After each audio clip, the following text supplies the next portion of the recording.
আমি আলুর দম বানাবো। মাই ইউটিউব চ্যানেলে দেখুন আপনারা, আলুর দম বানাবো, নিরামিষি আলুর দম। এখানে দিয়ে দিলাম গোটা জিরে আর সামান্য একটু হিং দিয়ে দিলাম। হিং দেওয়ার পরে টমেটোটা দিয়ে দেবো, 3খানা টমেটো কুচি।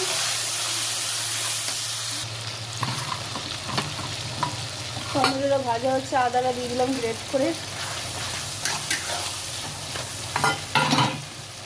দেওয়ার পরে 1 চামচ নুন দেবো, টমেটোগুলো গলে যাবে। তার সঙ্গে হলুদ দিয়ে দেবো, এটা ভালো করে করবো, নাড়বো। দেখুন টমেটোগুলো খুব সুন্দর গলে গেছে। হালকা করে অল্প চিনি দেবো। এবার এখানে অ্যাড করলাম 1 চামচ লঙ্কার গুঁড়ো, অল্প জিরের গুঁড়ো, ধনের গুঁড়ো, আর একটু লঙ্কার গুঁড়ো দেবো, ঝাল ঝাল করবো, স্পাইসি।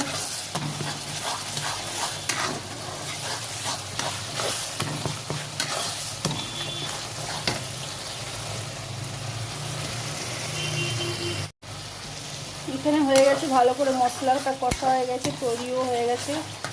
এবার সেদ্ধ আলুগুলো দিয়ে দেবো। আলুটা সেদ্ধ করে রেখেছিলাম হলুদ নুন দিয়ে।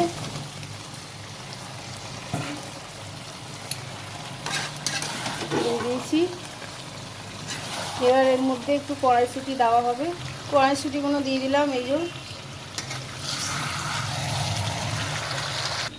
দেখুন আলুর দমটা হয়ে এসছে, খুব সুন্দর কালারটা হয়েছে, আর একটু হবে। হয়ে গেছে আলুর দমটা কমপ্লিট। দেখুন, ভালো লাগলে শেয়ার, লাইক, সাবস্ক্রাইব করে দেবেন।